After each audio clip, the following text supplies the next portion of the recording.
तो hello guys, स्वागत है यार। एक पार्ट मतलब ये जो पार्ट है ये कंबाइन है, सब पार्ट होगा। मतलब आज देखो सारी प्रॉपर्टी की बात आज ही कर लेंगे, निष्कर्ष निकाल लेंगे। ठीक है।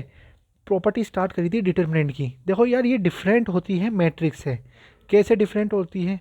अपन ने मैट्रिक्स में सब कुछ देखा, प्लस करना सीखा, मल्टीप्लाई करना सीखा, इन्वर्स निकालना सीखा, है ना। तो मैट्रिक्स थोड़ा अलग था, डिफरेंट थोड़ा अलग है। तो इसमें एक चीज़ है डिटर्मिनेंट और मैट्रिक्स में। देखो डिटर्मिनेंट की बात करें जब भी तो प्रॉपर्टीज़ अगर तुम्हें आती है ना तो तुम बहुत स्पीड में सॉल्व कर सकते हो विदाउट एनी सॉल्व प्रॉब्लम। कैसे? ये क्यों बोल रहा हूँ कि भाई विदाउट सॉल्विंग एनी प्रॉब्लम, कि भाई जैसे आप मान के चलो कि अगर the change of the determinant remain unchange, the value of a determinant remain unchange if its row and column are interchange. कहने का मतलब ये है कि जैसे आपको एक बार बताओ, इसकी जो मतलब वैल्यू है, ये जो डिटरमिनेंट है इसको एक्सपेंड करने पर 28 आ रहा है, जो अपन ने करा भी था प्रीवियस लेक्चर में। ये रिवीजन में है। प्रॉपर्टी सारी रिवाइज करेंगे, अच्छी तरह करेंगे, क्लियरिटी होगी। देखो सुनो, इसको अपन ने एक्सपेंड करा, 28 आ रहा है। अब कोई दूसरा इंसान यही की यही मैट्रिक्स दे दे आपको, और उसमें वो क्या करे, देखो जो रो है उसको कॉलम बना दे। देखो जैसे 261 है तो 261 है, -305 है, -305, और 54 -7, 54 -7, ये कर दिया। अब आपको बोल दे कि भाई निकालो डिटर्मिनेंट, तो आप क्या करने बैठोगे? वापिस से एक्सपेंड थोड़ी करोगे। क्या करना है?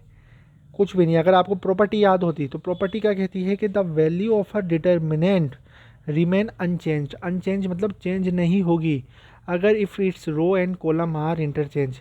और एक्सपेंड अगर आप कॉलम के थ्रू करोगे तो वही का वही मिलेगा। देखो जैसे मैंने करा भी था उस वक्त मैंने दो चीज़ करी थी। देखो एक तो ये मिल गया था अपन को माइनस का 28, -28। दो चीज़ उस वक्त करी थी। तो दो चीज़ में क्या करा था मैंने, एक्सपेंड करा था, कॉलम के थ्रू भी करा था और रो के थ्रू भी करा था। मतलब जब भी अपन ने क्या बोलते हैं इंटरचेंज कर दिया था। इंटरचेंज मतलब अगर आप सीधी सी बात में समझो तो ट्रांसपोज ऑफ अ ए, मतलब कोई जो डिटर्मिनेंट है उसको ट्रांसपोज कर देना। ट्रांसपोज क्या होता है? रो को कॉलम बना दो, जितने भी रो है कॉलम बना दो। तो दोनों में अपन ने करके देखा था, आंसर अपना -28 आ रहा था, -28 आ रहा था। ये पार्ट हो गई थी प्रॉपर्टी 1 की बात। फिर जब अपन प्रॉपर्टी 2 पे आए थे तो प्रॉपर्टी 2 क्या कहती थी कि if any two rows of a determinant are interchange then sign of a determinant change. मतलब समझ में पढ़ने में तो आ रहा है, ये कह रहा है कि अगर कोई दो रो की पोजीशन चेंज कर देते हैं अपन, तो जो डिटर्मिनेंट का आंसर है, और फिर उसके बाद जो अपने जो पोजीशन चेंज करके डिटर्मिनेंट निकाला है तो उसका जो आंसर है उसमें नेगेटिव हो जाएगा। मतलब जैसे अगर कोई डिटर्मिनेंट की वैल्यू मान लो -28 आ रही है, फिर अपन ने R1 × R2 चेंज कर दिया तो -28 आ रही है, तो then the sign of a determinant changes, तो क्या आ जाएगी? +28। देखो अपन ने करा था +28 आ गई थी। अपन ने देखो 604 2 - 35 और वही की वही डिटर्मिनेंट थी। इसको एक्सपेंड करा तो इसकी वैल्यू तो आ रही थी +28 और इसकी आ रही है -28। तो प्रॉपर्टी 2 भी बड़ी सिंपल है, कोई हार्श वैल्यू नहीं है। और प्रॉपर्टी 2 को अपन ने बहुत डीपली करा था। अब कोई यूँ कह देना कि सर हम तो नहीं मानते, तो मानना पड़ेगा क्योंकि अपन ने हर एक चीज़ को करके देखा है। भाई जो जो प्रॉपर्टीज़ ने बोला है ना वैसा वैसा प्रॉपर्टीज़ अपन ने करते गए हैं। फिर उसके बाद देखो थर्ड फोर्थ के बाद एक कौन सी आएगी? फिर आएगी सिक्स प्रॉपर्टी। ये आ गई सिक्स प्रॉपर्टी। मतलब सिक्स प्रॉपर्टी नहीं, पार्ट 6 में प्रॉपर्टी नंबर थर्ड, कि इफ़ एनी टू रोज और two columns of a determinant are identical then the value of a determinant is zero. तो आइडेंटिकल मतलब कहते हैं कि जैसे करस्पॉन्डिंग एलिमेंट है वो सेम होने चाहिए। करस्पॉन्डिंग एलिमेंट का मतलब जैसे आप देख सकते हो कि ये कोई डिटर्मिनेंट लिखा था अपन ने 3 2 3 2 2 3 और 3 2 3। तो करस्पॉन्डिंग एलिमेंट मतलब जैसे R1 = R3 दिख रही होगी आपको, 3 है 2 है 3 है 3। तो ऐसा कभी आपको दिख जाए किधर भी पार्ट में, ऐसा कभी भी दिख जाए तो क्या होगा? उसका जो डिटर्मिनेंट की वैल्यू है वो जीरो आएगी। जीरो ही आई थी। फिर अपन ने खुद की एक बनाई थी जिसमें मैंने 1 1 1 1 1 1 2 2 2 एक अप्रोक्स बनाया था, उसका डिटर्मिनेंट जीरो आया था। अब इस चीज़ से मुझे बहुत कुछ सीखने को मिला। जैसे क्या सीखने को मिला आप यहाँ पर देख सकते हो क्या सीखने को मिला। अब यार आप कोई सी भी डिटरमिनेंट बना सकते हो भाई। आपने बना दी 999 999 और 567। आपको पता है कि इसका जो आंसर है वो जीरो ही आएगा, मतलब अनलिमिटेड अब आपके पास इसी अपॉर्चुनिटी हो गई। तो ये प्रॉपर्टीज़ ये चीज़ सिखाती है। और जब इसके न्यूमेरिकल करेंगे ना तो यार मज़ा जब आएगा। पार्ट 7 पे आए थे। पार्ट 7 की प्रॉपर्टी 4 पे क्या था कि if each element of a row of a determinant is multiply by a constant k then its value get multiply by k. कहने का मतलब ये था, कोई डिटर्मिनेंट है तो डिटर्मिनेंट में मल्टीप्लाई कैसे होता है, जैसे मैंने 2 लिख दिया ना, तो आप किसी एक रो में मल्टीप्लाई कर सकते हो। जैसे भाई 2 मल्टीप्लाई 2, 1 मल्टीप्लाई 2, 3 मल्टीप्लाई 2, ये देखो मैंने ये करा। सब में नहीं होता, मैट्रिक्स होती तो सब में होता, लेकिन डिटर्मिनेंट है तो सिर्फ एक एनी रो में होगा, कॉमन भी निकलेगा तो एक रो से निकलेगा, ये आप समझ सकते हो।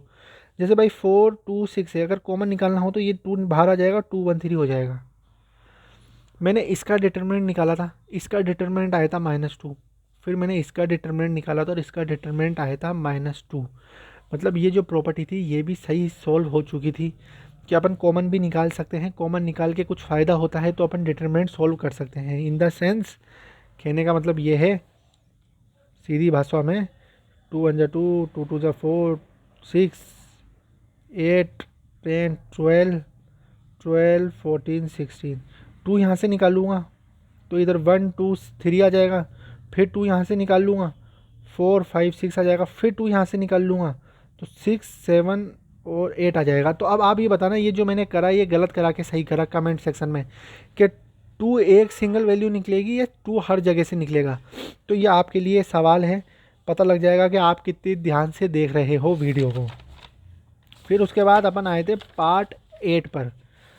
तो पार्ट 8 के अंदर देखो एक बढ़िया चीज़ थी जो मैट्रिक्स है डिफरेंट डिफरेंट करती है। वो एक गाना आता ना, सेम सेम बट डिफरेंट, तो वैसे ही डिफरेंट कि if sum of all elements of a row और a column of a determinant are expressed as sum of 2 terms then the determinant can be expressed as sum of the 2 determinants. तो कहने का मतलब ये है कि A1 plus lambda 1 plus A2 plus lambda 2 plus A3 plus lambda 3 B1 B2 B3 C1 C2 C3।